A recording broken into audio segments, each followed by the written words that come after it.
Hi, I'm Xenia, author of These Stories, and today I'll be showing you how I make book covers in Canva. This is a great DIY option, especially if you're creatively inclined, and I'll be walking you through my process with a live demo.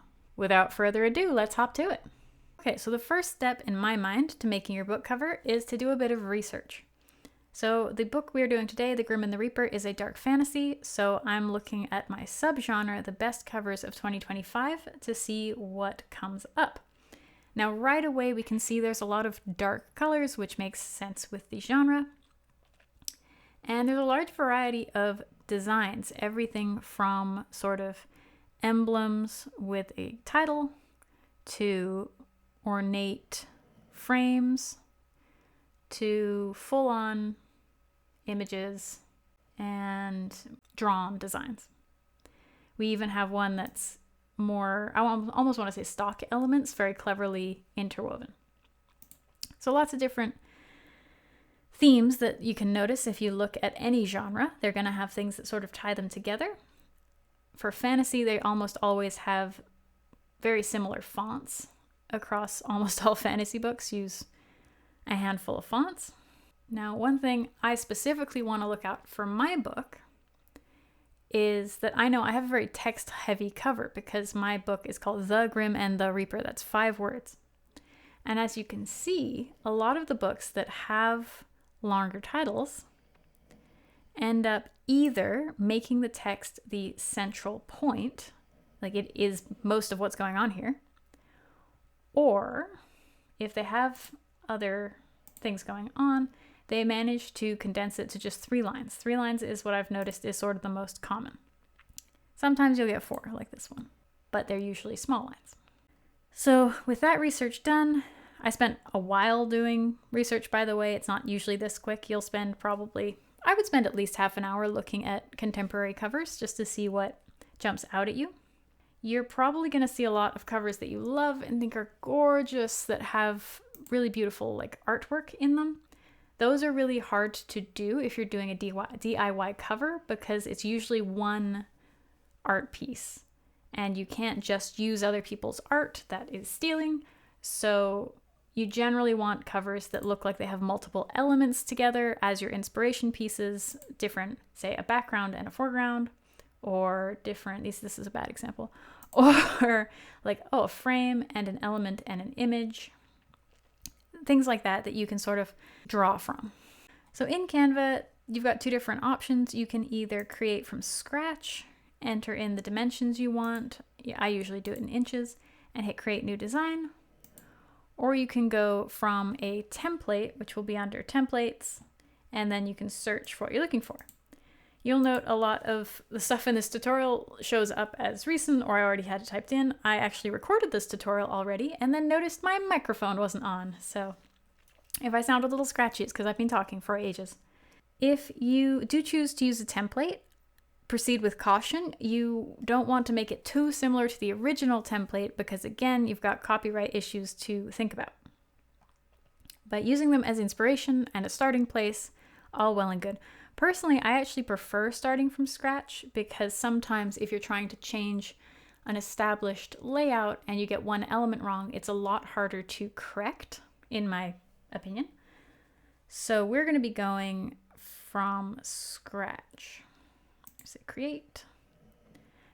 Because this is Grimm and the Reaper, I actually want a 4x7 cover because that's the size it likes to print at to get a nice little page count. And then we have a good starting place. You go out to the top right and name your piece. And then it's time to start. I always start with my title because you know that no matter what else happens, that's going to be on there. You can add text by either pressing text on the left and add text box, or I prefer to just hit the letter T on your keyboard and it will bring it up. When you're doing your title, you want to do each word of the title in its own box. I know that seems really tedious, but I promise it's going to make for a much better result. Okay, so the reason we've done this in all different boxes is because, as you can see on other people's covers, Gates huge, Hell huge, of small.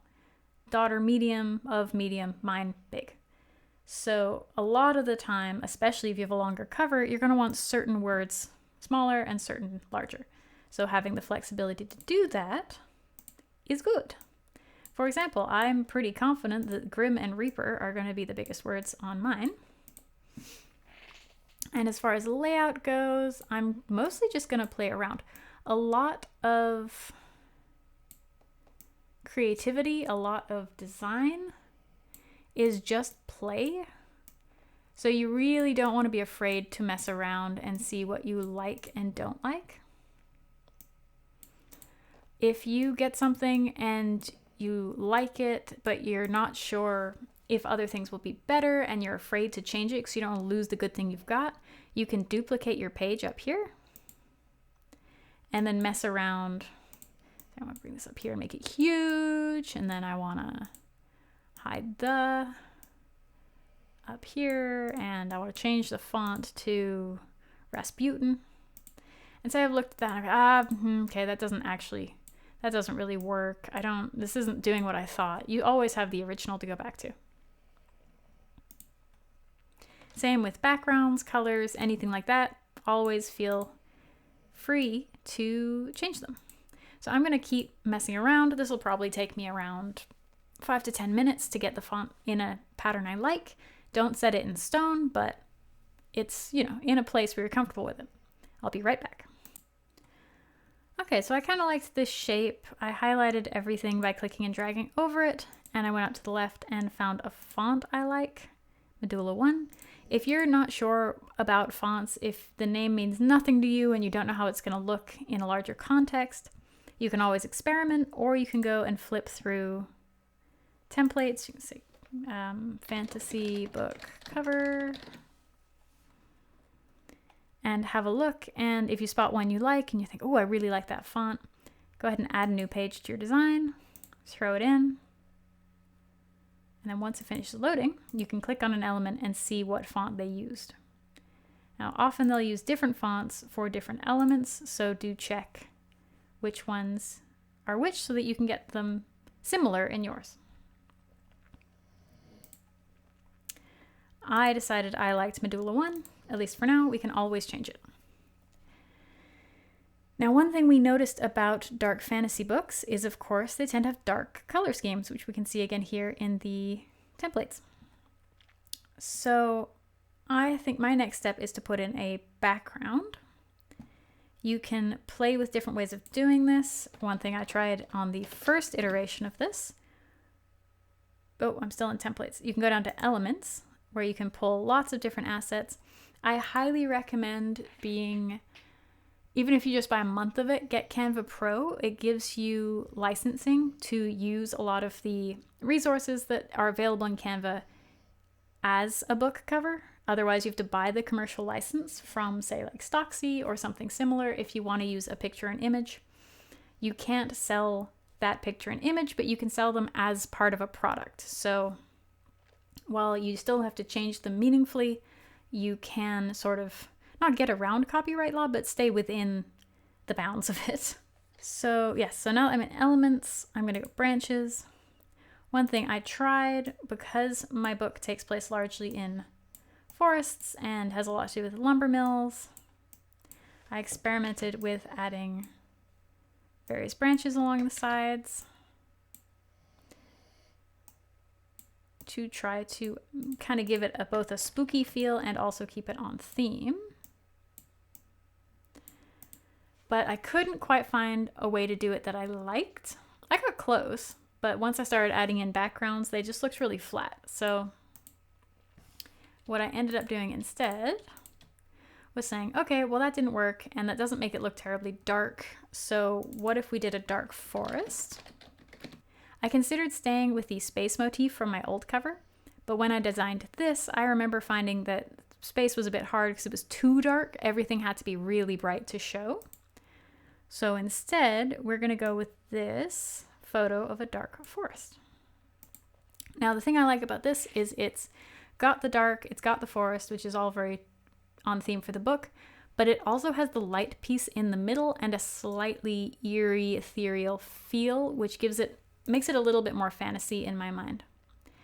Now, I'm going to highlight all my text. If you want to highlight more than one piece of text, you can hold down Shift and click each.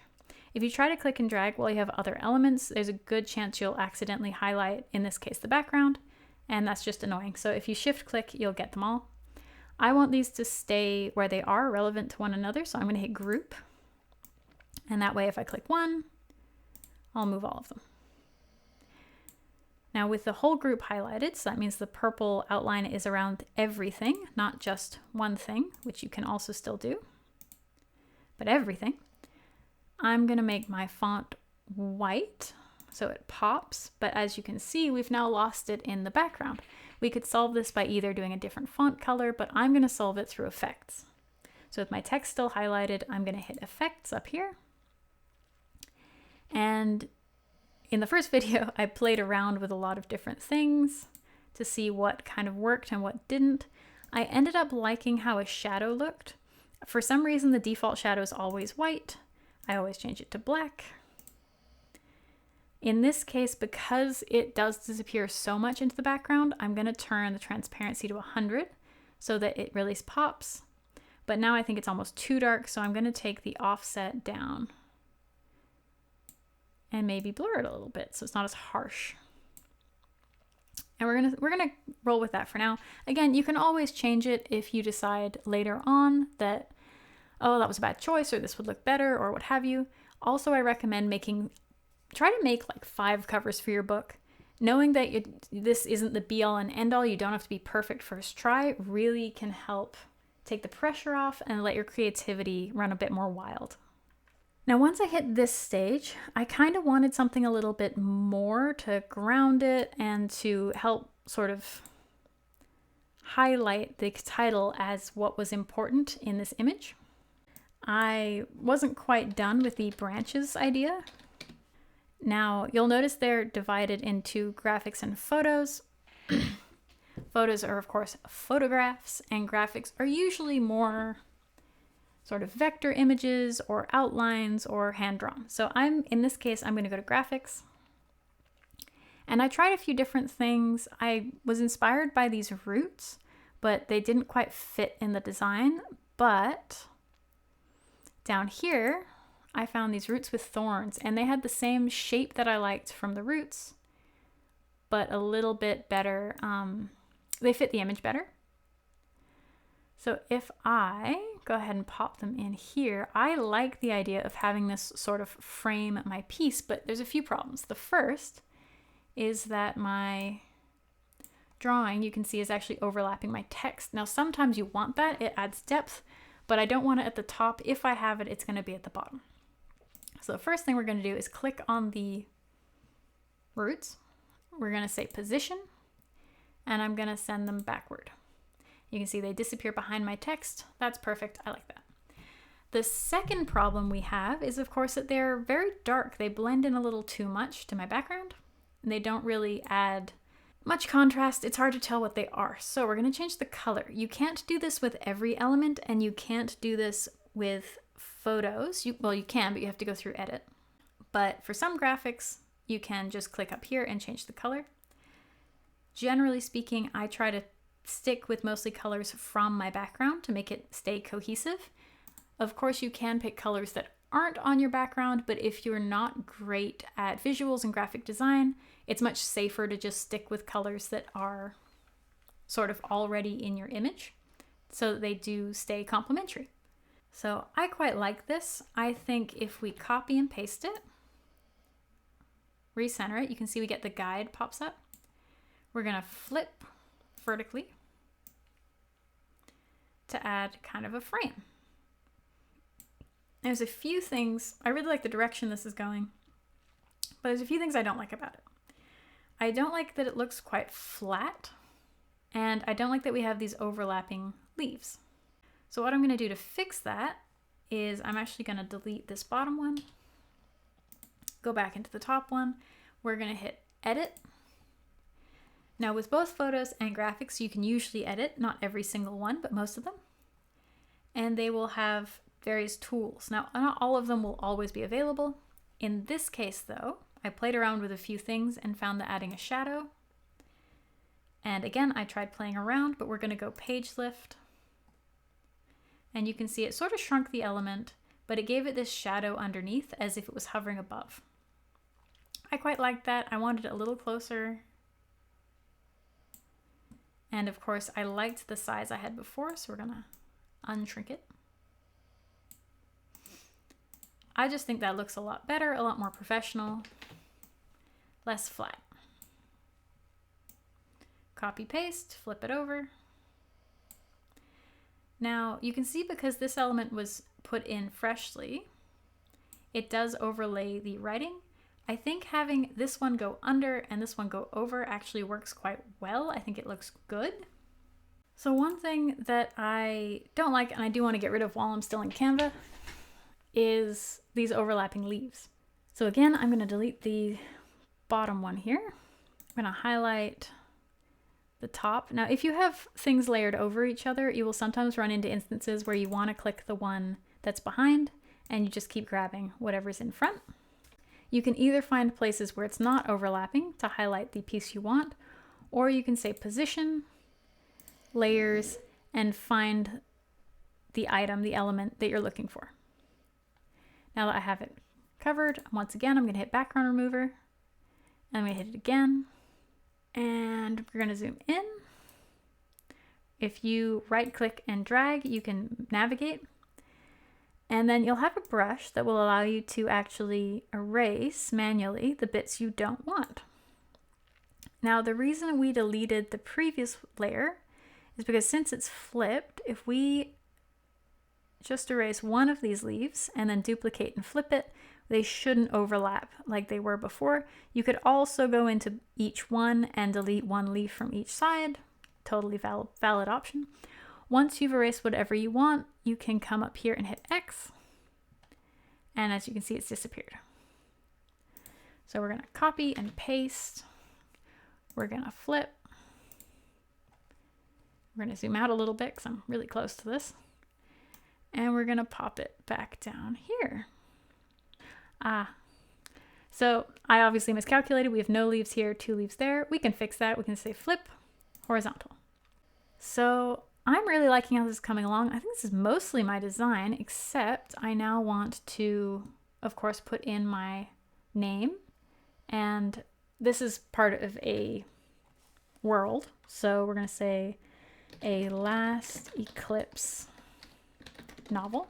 Not a world. It's not really part of the series, but it's like a companion novel. I'm going to pop that at the top. Again, if you're not sure what to put on your book, look at what other people have done. I'm going to keep this as the same font as the rest of it, but I think it looks funny, doesn't it? It's like a little too cramped or crowded. So you can try changing fonts and go through a few different things and see if you like something else more.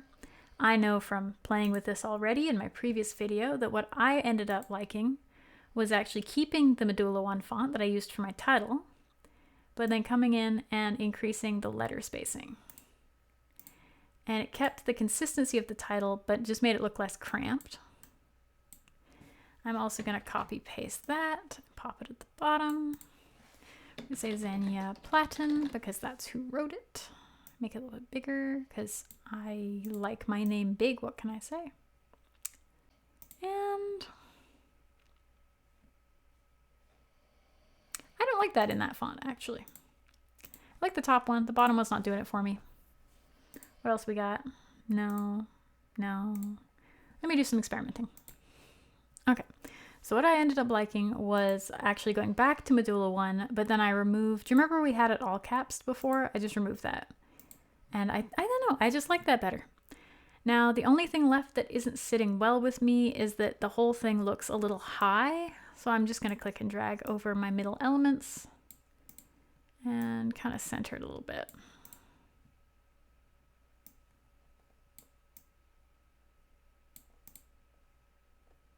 Yeah, so you can keep playing, you can keep tweaking, but I think I'm pretty happy with that as it goes. Again, I might, this was bigger.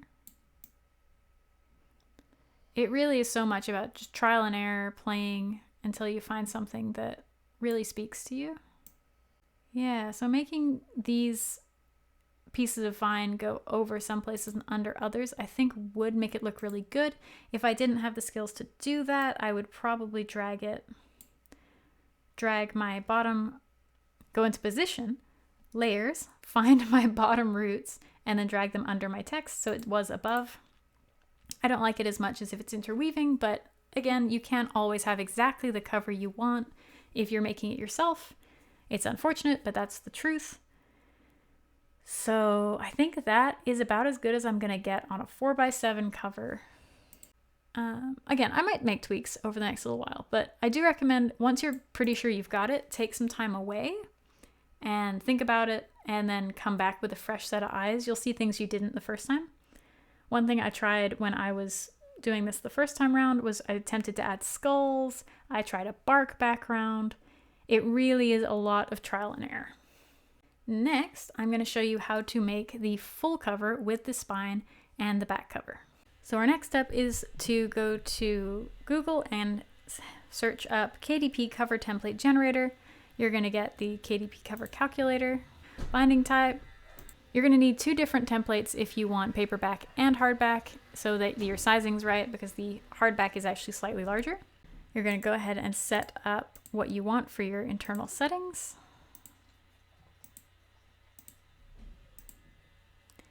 I know that my interior trim is going to be 4x7. I want to say 250. I could be wrong, but that's okay. This is a demo.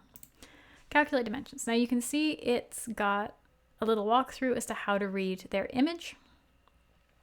The short version is that anything that is in a gray area, you don't want to contain text or important elements, just sort of background cover. And anything that is in white, you're kind of good to go. That's it. They get very into it, but that's pretty much what you need to know. Now you can say download template. It's going to give you a zip file, so you can extract that. Extract. And then inside, you're going to have a little document talking about using these, a PDF, and a PNG. Now, if you open your template, you'll have listed an overall dimensions section. You want to go into Canva, start a new page of your design. There will just be a button that says Add Page. You'll want to click that page. Say Resize, Custom Size. Make sure your units is in my case, inches. You might want to do millimeters. And I'm going to say the overall dimensions that were listed. And 7.250. And this accounts for the front, the back, and the spine. Down here, you want to hit all pages, and just say don't change the size of the first page, because we want to keep that how it is, because this will make a great ebook cover. Resize this design. Now you can see we have our ebook up here, still perfectly intact, and then our full one. So from there, you can click and drag in your PNG and line it up with your Canva box. Now, obviously, we don't want this too in our faces while we're working. So generally speaking, I will go up here, I'll hit this little checkerboard and it's transparency. And I'll turn down the transparency so I can see it. I can tell where everything is, but it's not too in my way. Now I want to come up, I want to copy my design, paste it down here. It won't copy over the background right away. That's just how it is. Pop it to about where you want it. Then you can go and come up, grab the background, copy paste. For some reason it makes you do it separately. And then of course it won't actually be in the right place. We're gonna go ahead and hit position and drag it down. Grab all our other elements here. Try to make sure they're reasonably centered.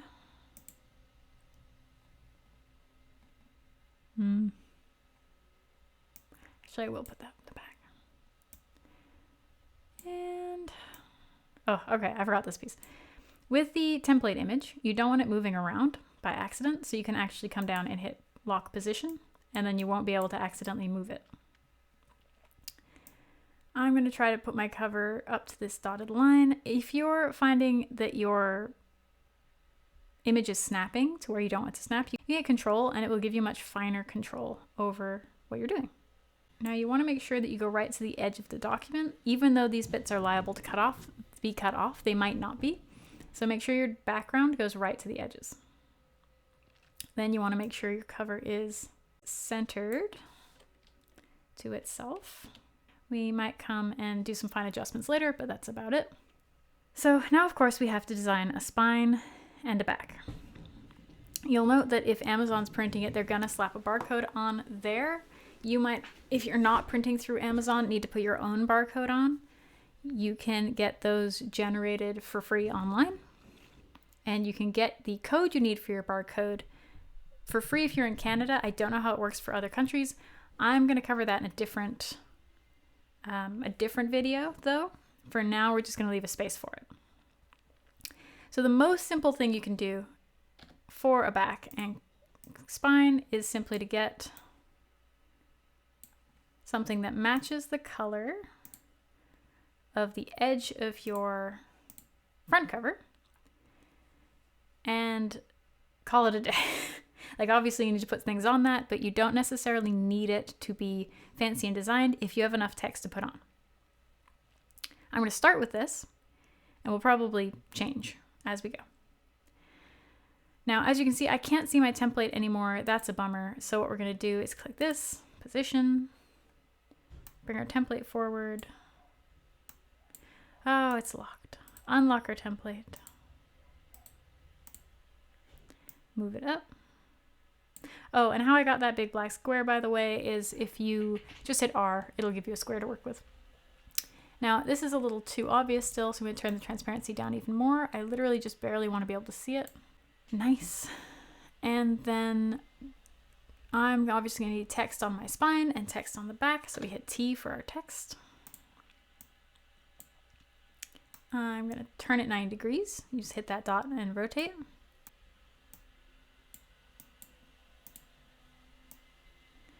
We're going to add it in. We're going to make it bigger. Once again, I'm finding it's too cramped, so we're going to go ahead and make the letter spacing wider.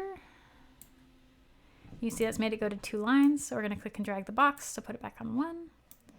Make it bigger. You basically, the white space on your template, you basically want to make your text pretty much fill that. So template, I can suddenly not see as well as I need, so I'm going to turn it up a little bit. I hit control so I can move my font better, with more control. Enlarge. And then we're going to let it snap to the middle.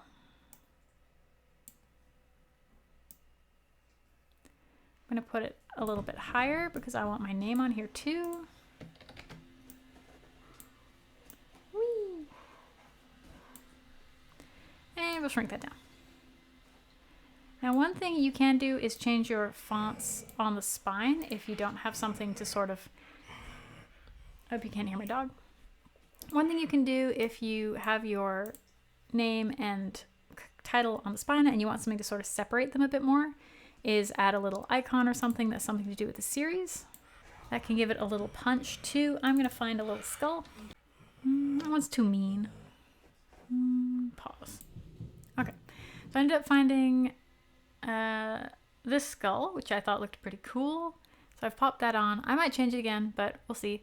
I also made the text a little bit smaller and moved it away to give it the icon some space. For the back cover, we need yet more text. I actually don't remember what text I have on the back of Grimm, so we're just going to say, this is a great book.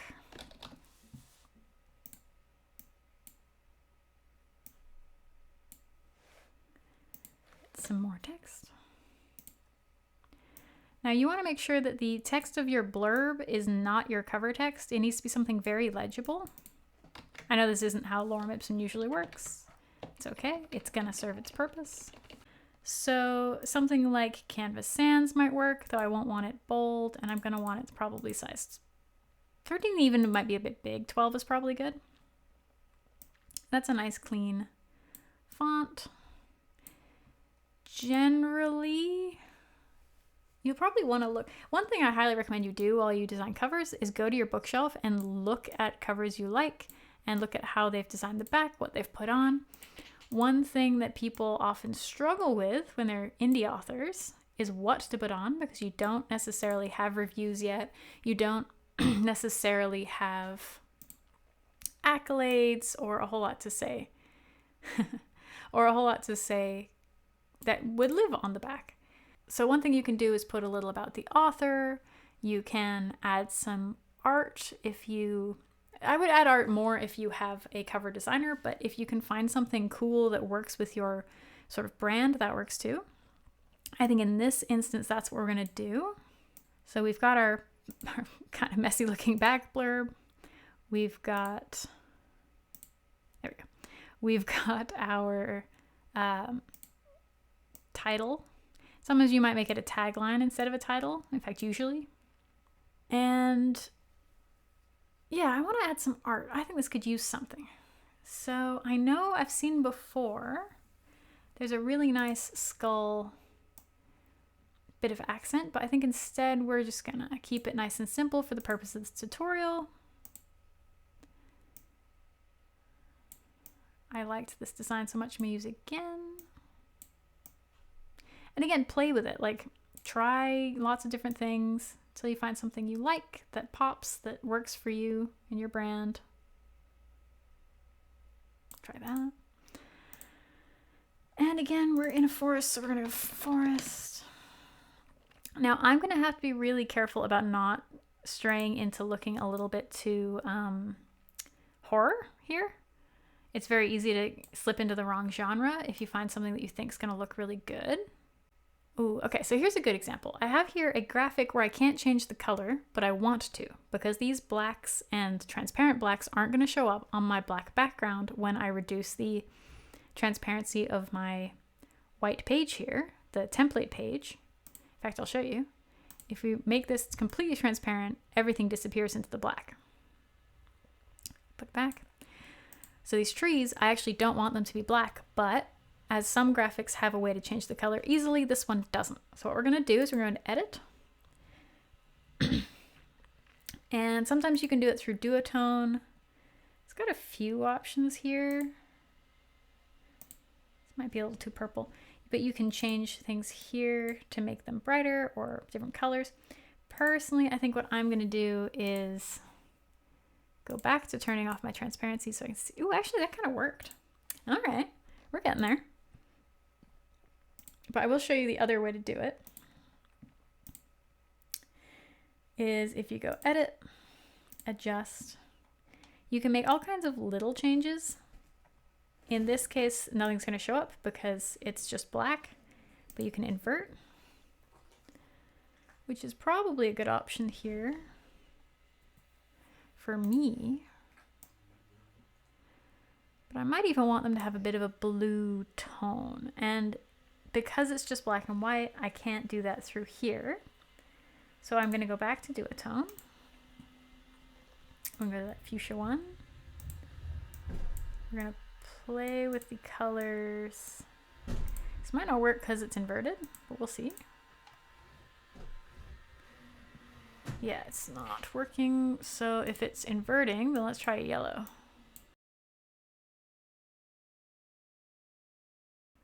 So I like this. I do think we've gone too far into horror. Just with the skull and the forest, it's a little too horror. Now I want to interact with my black rectangle and just make it a little bit longer because you can see there's a white line that's just now gone. How are we gonna make this look less horror? I'm gonna play.